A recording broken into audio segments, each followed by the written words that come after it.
بسم اللہ الرحمن الرحیم۔ آسان ناظرین، پروگرام نیوز نائٹ میں آپ کا میزبان نجم ولی خان۔ ناظرین، اگر ہم عالمی منظرنامے پر دیکھیں تو بہت ہی تیزی کے ساتھ تبدیلیاں آتی چلی جا رہی ہیں۔ ہر روز ایک نئی خبر ایسی ہوتی ہے جو براہ راست پاکستان سے متعلقہ بھی ہوتی ہے اور پاکستان کو متاثر بھی کرتی ہے، یا اس میں پاکستان کا کوئی بڑا اہم کردار بھی ہوتا ہے۔ اگر آپ ایس سی او کانفرنس سے لے کر آپ امریکی کانگریس تک چلے جائیں، جہاں پر ابھی حال ہی میں ایک رپورٹ پیش کی گئی، امریکہ چین اقتصادی و سلامتی جائزہ کمیشن کی ایک رپورٹ، یہ ایک تہلکہ خیز رپورٹ ہے جس نے پاکستان اور ہندوستان دونوں میں آپ یہ کہہ دیجئے کہ تہلکہ مچا دیا ہے۔ اور اس رپورٹ میں جو کہ امریکی کانگریس میں پیش کی گئی، اور اس میں امریکی کانگریس کی طرف سے بھی آپ یہ کہہ سکتے ہیں کہ بھارت سے جنگ میں پاکستان کی فوجی برتری کو تسلیم کیا گیا ہے، اس کی تعریف کی گئی ہے، اور یہ بات دو ٹوک انداز میں آپ کہہ سکتے ہیں کہ اس میں بیان کر دی گئی کہ جب 10 مئی کو پاکستان اور بھارت کے درمیان ایک جنگ ہو رہی تھی تو اس جنگ میں پاکستان فاتح تھا۔ یہ ایک بڑی بات ہے، اور ہمیں یہ نظر آیا کہ جب اس پر اسٹڈی کی جا رہی تھی، اور وہ تفصیلی رپورٹ جو ابھی آپ سکرین پر بھی دیکھ رہے تھے، اس میں پاک فوج کی مہارت کی تعریف کی گئی۔ یہ تعریف کس طرح ہے؟ جب ہم یہ بات کرتے ہیں کہ پاکستان کی فوجی برتری تھی، اس میں پاکستان اس جنگ میں فاتح تھا، اور اس کے ساتھ یہ بھی کہا جاتا ہے کہ پاکستان نے جو اسلحہ استعمال کیا وہ زیادہ تر بیشتر چینی تھا، اور وہ چائنیز جتنا بھی اسلحہ تھا یا ہتھیار تھے وہ سارے کے سارے عملی طور پر پہلی مرتبہ کسی حقیقی تجربے میں استعمال کیے جا رہے تھے۔ اس میں پاک بھارت جنگ کی ہم جو بات کر رہے ہیں، چین نے اس موقع پر اپنی دفاعی صلاحیتوں کی آزمائش بھی کی اور اس کو فروغ کے لیے استعمال بھی کیا۔ لیکن یہ ممکن کیسے ہوا؟ یہ ممکن اس طرح ہوا کہ پاکستان کی مسلح افواج، پاکستان کی ایئر فورس کی خاص طور پہ میں بات کروں گا، اس کے ساتھ ساتھ یقینی طور پر پاکستان کی بحریہ کو موقع نہیں مل سکا، اور پاکستان کی آرمی نے جو ہماری زمینی فوج ہے اس نے بھی جس طرح کارروائی کی فضائیہ کے ساتھ مل کر، اس سے اندازہ ہوا کہ ہمارے جو نوجوان ہیں، ہمارے جو آفیسرز ہیں، وہ جس طرح لڑنے کے لیے تیار ہیں، اور جس طرح پروفیشنل طریقے سے اور بہترین انداز میں ان ہتھیاروں کا استعمال کر سکتے ہیں۔ اور جس طرح یہ بات کی گئی کہ چین کا HQ-9 ایئر ڈیفنس سسٹم، آپ اس کی بات کر لیجئے، آپ ان میزائلز کی بات کر لیجئے، PL-15 فضا سے فضا میں مار کرنے والے، یا آپ J-10 لڑاکا ہتھیاروں کی بات کر لیں، اس سمے جتنے بھی حوالے دیے ان تمام کو استعمال کرنے والے کون تھے؟ یقینی طور پر وہ پاکستانی فوج کے افسر تھے، پاکستانی فوج کے جوان تھے، چاہے ان کا تعلق کسی بھی فوج سے ہو، یعنی کہ بحریہ سے ہو، نیوی کے علاوہ وہ زمینی فوج سے تعلق رکھتے ہوں، وہ ہماری فضائیہ سے تعلق رکھتے ہوں۔ تو یہ ایک تسلیم کیا گیا، اور اس کے ساتھ ہی ایک اور چیز جو ظاہر کی گئی اور جو تسلیم کی گئی، اور جس سے بھارت میں بڑی تشویش کی لہر دوڑی، وہ یہ ہے کہ پاکستان اور چین کے درمیان بڑھتا ہوا دفاعی تعاون، اور اس حوالے سے کی جانے والی مشقیں، نہ صرف مشقیں بلکہ اس کے ساتھ ساتھ پاکستان جو اسلحہ خریدنے کے لیے، جو ہتھیار خریدنے کے لیے چین سے کوئی بھی معاہدہ کر رہا ہے یا جو حاصل کیے جا رہے ہیں، وہ تمام کے تمام ایسے ہیں کہ جو پاکستان کے جوانوں کی مہارت کے ساتھ مل کر بھارت کے لیے تباہ کن ثابت ہو سکتے ہیں۔ ایک طرف امریکی کانگریس میں یہ رپورٹ ہے، اور دوسری طرف ہم یہ دیکھ رہے ہیں کہ ہمارا بہت ہی قریبی دوست برادر اسلامی ملک، میں سعودی عرب کی بات کر رہا ہوں، سعودی عرب امریکہ کے ساتھ ایک بڑے معاہدے کی طرف پہنچا ہے۔ اس پر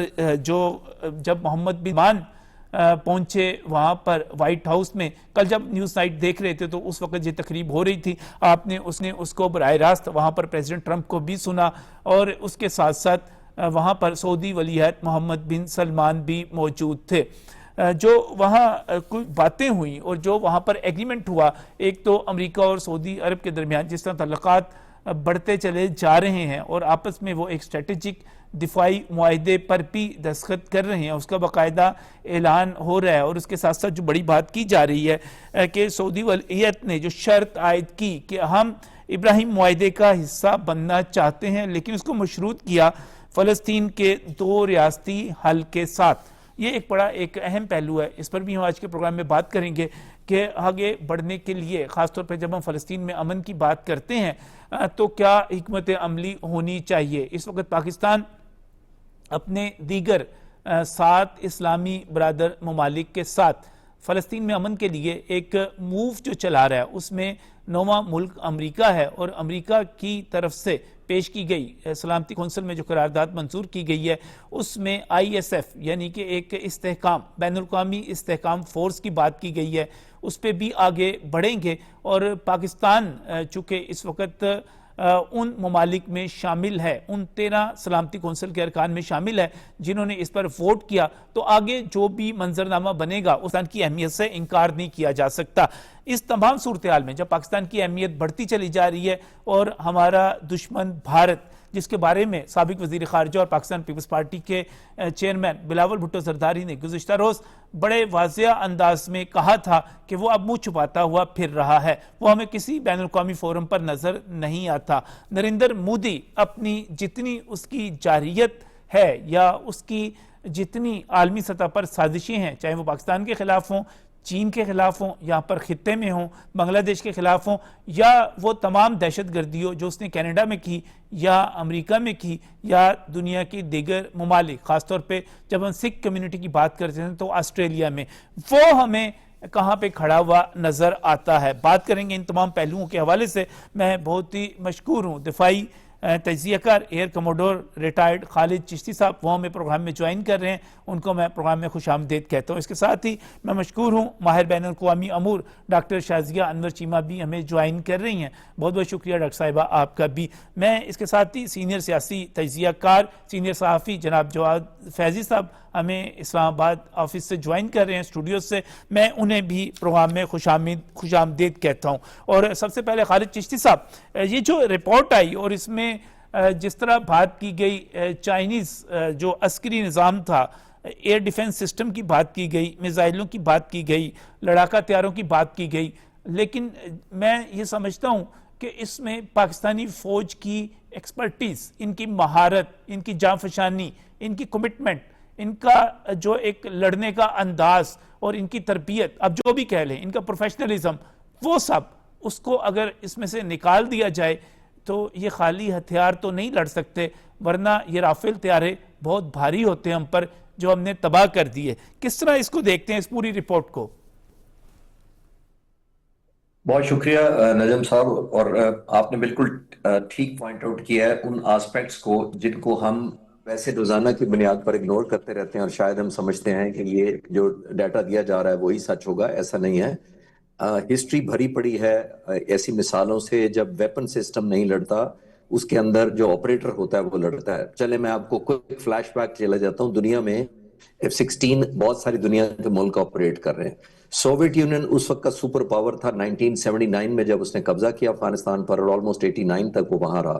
ان 10 سالوں میں پاکستان کا سوویت یونین کے ہاتھوں ایک نقصان نہیں ہوا، جبکہ ہم نے ان کے کم از کم 9 جہاز تباہ کیے۔ سوویت یونین کے جو سپر پاور تھا،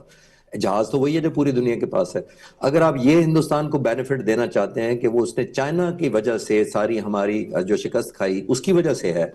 تو پھر میں رافیل کا سوال کرنے پہ حق بجانے میں ہوں گا کہ رافیل تو تقریباً 2001 سے 24 سالوں میں مختلف ملک آپریٹ کر رہے ہیں، اور آج تک صرف 9 جہاز تباہ ہوئے ہیں رافیل، جب سے پچھلے 21 سالوں میں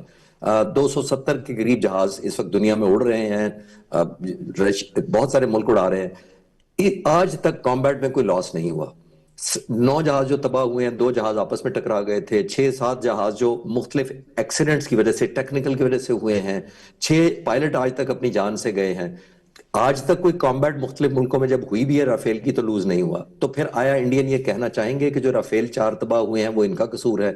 ایک طرف وہ کہتے ہیں کہ اگر ہم نے مار کھائی ہے تو وہ چین کی وجہ سے کھائی ہے، لیکن اگر آپ نے وہ جہاز گرائے ہیں جو کبھی کسی نے نہیں گروائے پوری دنیا میں، تو پھر آپ اس کا حساب دینا چاہیں گے۔ پھر وہ جہاز جو 5 سال سے آپ کے پاس تھے، اور ہمارے پاس J-10C ابھی مشکل سے 2.5-3 سال پہلے آئے تھے، اور آپ کے پاس 5.5 سال سے رافیل اڑ رہے تھے، تو آپ نے اتنی عبور ان پر مہارت نہیں حاصل کی تھی کہ آپ ان کو آپریشنلائز کر سکتے، انٹیگریٹ کر سکتے؟ وہ کس کام کے جہاز تھے جن کو آپ جنگ کے درمیان اتنا زیادہ ہیوی نقصان آپ نے اٹھایا؟ مراج 2000 آپ گروایا جس کو تقریباً 30 سال سے اس کو آپریٹ کر رہے ہیں، MiG-29 جس کو تقریباً 35-40 سال سے اڑا رہے تھے وہ بھی لوز کروایا۔ تو تو آپ کی اپنی اسکل کہاں ہے؟ اس کا مطلب ہے چائنا سے ہم نے ابھی ابھی لیا تو آپ کہتے ہیں کہ،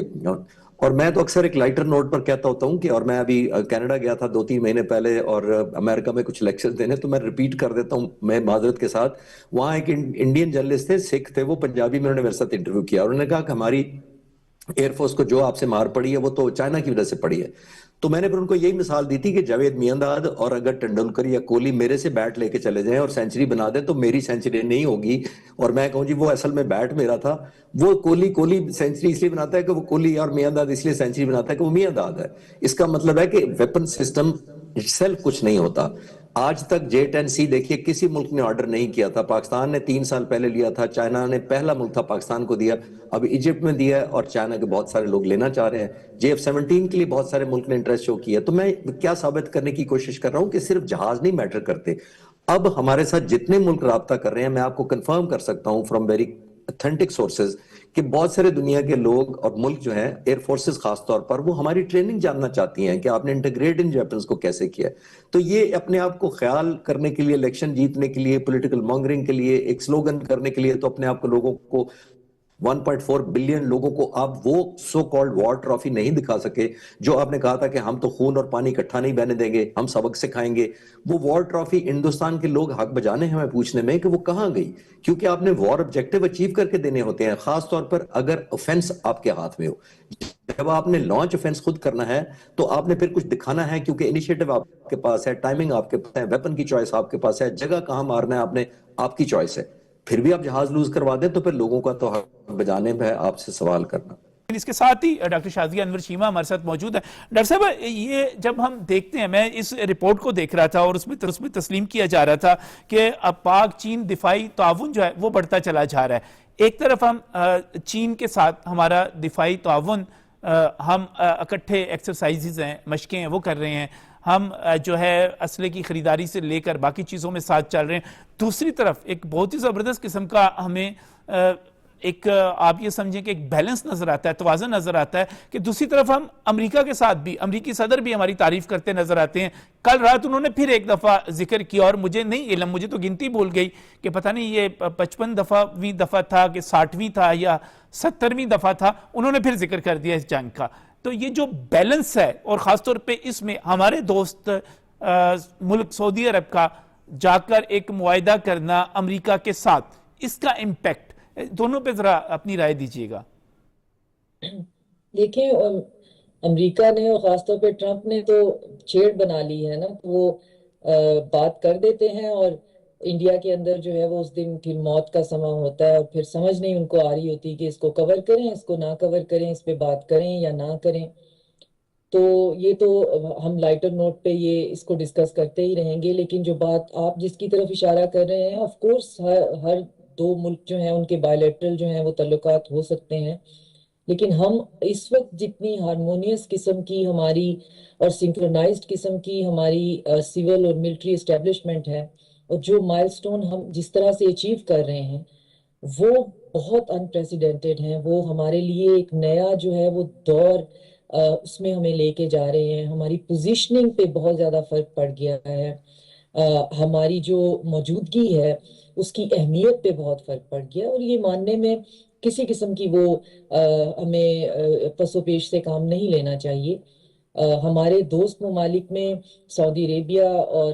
چائنا کے علاوہ ہمارے آذربائیجان کے ساتھ بہت اچھے تعلقات ہیں. آپ کو یاد ہوگا کہ انہوں نے تو ہم سے یہ بھی کہا تھا کہ جب یہ اگریشن ہوئی تھی انڈیا کی طرف سے کہ آپ ہماری فوج لے جائیں،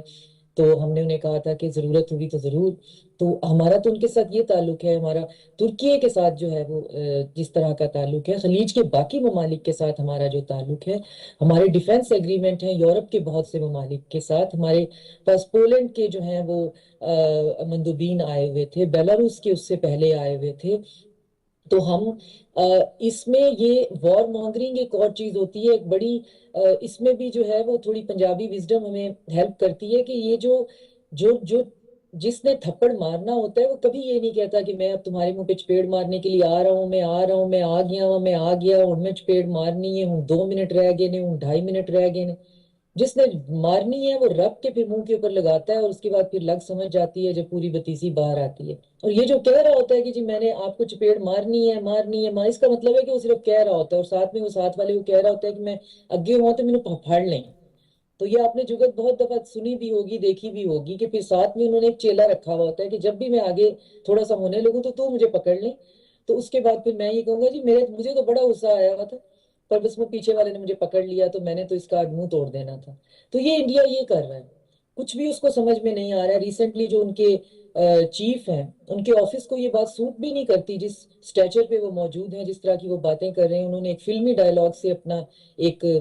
وہاں پہ ایک ہو رہی ہے چانکیا ڈائلاگ ہو رہے ہیں دہلی کے اندر یا کسی اور شہر میں اینولی ہوتے ہیں. تو اس ڈائلاگ میں بیٹھے ہوئے وہ اتنے سینئر لوگوں کے ساتھ بات کر رہے ہیں، تو اپنی گفتگو کا آغاز انہوں نے اس بات سے کیا کہ یہ جو آپریشن سندور تھا وہ تو صرف ایک ٹریلر تھا، فلم تو ابھی باقی ہے. اب اگر ایک اتنے بڑے آفس کے اسٹیچر کا بندہ اپنی گفتگو کا آغاز یہاں سے کرتا ہے اور اس کے بعد پھر وہ چھپاتے چھپاتے بھی سچ بولنے پہ آگے، پھر وہ بتا گئے جو باتیں ہم ان پروگرامز میں کرتے ہیں کہ ہماری جو تینوں افواج ہیں ان کے اندر سینرجی نہیں ہے، سنکرونائزیشن نہیں ہے، ہمیں اس پہ کام کرنے کی ضرورت ہے. جنگ ہم نے کرنی ہے اگر تو ہمیں اس کے لاجسٹک دیکھنے ہیں. اور یہ ان کے الفاظ ہیں جو میں ریفریز کر رہی ہوں کہ ہم 3 مہینے کے لیے کریں گے، 4 سال کے لیے جنگ ہوگی، تو ہمیں اس کے لاجسٹک کے بارے میں سوچنا ہے. تو اس کا مطلب ہے بہت سی کمیاں ہیں. وہ ایک وار آف اٹریشن میں نہیں جا سکتے، وہاں پہ لاجسٹک کے بہت سے پرابلم ہیں. اور ہسٹری نے بتایا ہے کہ انہوں نے جب بھی ایسا کرنے کی کوشش کی ہے ان کے لیے بہت زیادہ پرابلمٹک رہی ہے. پھر ان کی نیوی، ایئر فورس اور آرمی کے درمیان سنکرونائزیشن نہیں ہے. کہاں ہم راکٹ فورسز بنانے کی طرف اور تھیٹر جو ہے وہ بنا کر اس پر ایکسرسائزز کر رہے ہیں، کہاں ان کی تینوں افواج کے درمیان جو ہے آپس میں نہ صرف یہ کہ ہارمنی نہیں ہے بلکہ آپس میں ایک انموسٹی ہے، چھپاتے ہیں ایک دوسرے کے ساتھ، بات نہیں کرتے ہیں. تو اب جنگ ہونی ہے. جو ساری کی ساری جو 5th جنریشن وار ہے وہ تو ساری کی ساری ہے ہی اے آئی بیسڈ. تو اس میں اگر آپ ایک سینرجی کے ساتھ کام نہیں کریں گے تو پھر وہ کام آگے جائے گا کیسے؟ تو نہ ان کے پاس اسلحہ ہے، اتنی شدید کرپشن ہے کیونکہ انہوں نے بھی ویسٹ کی طرح ایک ملٹری انڈسٹریل کمپلیکس بنایا ہوا ہے، پرائیویٹ کمپنیوں کو ٹھیکے دیتے ہیں. تو اس میں بھی ان کے جو فوجی ہیں وہ سینئر آفیسرز کہتے ہیں جی ہم نے کس ایئر میں کون سا آرڈر دیا تھا ابھی تک ہمارے پاس نہیں پہنچا. کہیں سے رافیل آ گئے تھے، اس پہ وہ نیبو پانی چھڑکتے پھر رہے تھے، مرچی جلا رہے تھے، وہ بھی انہوں نے اس کو بھی برباد کر دیا. رافیل بھی پچھتاتا ہوگا کہ یہ ذلت میری قسمت میں لکھی ہوئی تھی تو کیوں لکھی ہوئی تھی. تو کہنے کا مطلب یہ ہے کہ یہ سارا کچھ اگر آپ دیکھیں تو مجھے یہ بہت نا irrelevant لگتے ہیں اب اس وقت. ان کی یہ اور اسرائیل یہ ان کی ریلیونس کوئی نہیں ہے. ان کی صرف یہ وار مانگرنگ ہے اور یہ اپنی اس irrelevance میں ریلیونس ڈھونڈنے کے لیے بہت ہی گھٹیا طریقے کے جو ہے نا وہ قدم اٹھائیں گے، جو کہ وہ اٹھا بھی رہے ہیں، جس میں یہ ہوتا ہے کہ سویلین پاپولیشن جو ہے اس کو آپ اٹیک کرتے ہیں اور آپ پولیٹیکل فائدہ اٹھانے کے لیے عام انسان کی جنگ لیتے ہیں. آپ اندازہ کریں کہ یوکرین اور روس کی جنگ جو ہے اس میں کتنا چوتھا سال اس کو لگ رہا ہے. آپ آج بھی ایک اٹیک ایسا نہیں بتا سکتے جو روس نے کیا ہو جو کہ ملٹری انفراسٹرکچر کے علاوہ ہو، کسی سویلین پاپولیشن پہ کر دیا ہو، کسی اپارٹمنٹ بلڈنگ پہ کر دیا ہو، کسی سکول پہ کر دیا ہو. ہمیشہ انہوں نے ملٹری ٹارگٹ جو جنیوا کنونشن کے حساب سے ہیں اس پہ ان کی جنگیں بھی اصولوں پہ ہوتی ہیں. جو سوورن کنٹری ہیں، جو لا ابائڈنگ کنٹری ہیں، وہ اس طرح ان کی اجیت دوول کی ڈاکٹرائن جو ہے وہ یہ ہے کہ جی میں سیمیٹریکل وار تو ہم نہیں کر سکتے، ہم اے سیمیٹریکل کریں گے. اے سیمیٹریکل کیا ہے کہ آپ ایک ریجن میں اپنے ہی پڑوسی جو کہ آپ بدل بھی نہیں سکتے، آپ ان کے بچوں کو، بے قصور لوگوں کو مروانا شروع کر دیں گے اور مارنا شروع کر دیں گے، اس کو اپنی وکٹری کہیں گے. اگر یہ آپ کی ڈاکٹرائن ہے تو آپ 21ویں صدی میں یا آپ ایک سیولائز دنیا میں اسی رہنے کے وجہ قابل سے نہیں ہیں. یہ ان کا جو ڈاکٹرائن ہے بالکل ریجیکٹ ہوتا چلا جا رہا ہے. ڈاکٹر صاحبہ میں اس پہ سعودی عرب اور معاہدے پہ بھی بات کرنا چاہ رہا تھا، لیکن اس وقت پہلے دوبارہ آپ کی طرف گفتگو کو لے کر آتا ہوں. لیکن اس وقت جواز فیض صاحب ہمیں اسلام آباد اسٹوڈیو سے جوائن کیا ہوا ہے. میں جواز صاحب اس وقت یہ ساری جو صورتحال بنی ہے، جو منظر نامہ ہے، اس میں بھارت کے لیے خاص طور پہ جب ہم اس رپورٹ کو دیکھتے ہیں اور ہم اپنے خود جو ہمارا دفاعی تعاون کا معاہدہ اس وقت سعودی عرب کے ساتھ ہوا ہے اس کو دیکھتے ہیں، ہم خطے کی صورتحال کو دیکھتے ہیں، تو بھارت کے لیے ہمیں بڑی مشکل صورتحال نظر آتی ہے. خاص طور پہ آپ بلاول بھٹو کا بیان ہی دیکھ لیجئے، جس طرح انہوں نے نشاندہی کی کہ اقوام متحدہ کی جنرل اسمبلی سے لے کر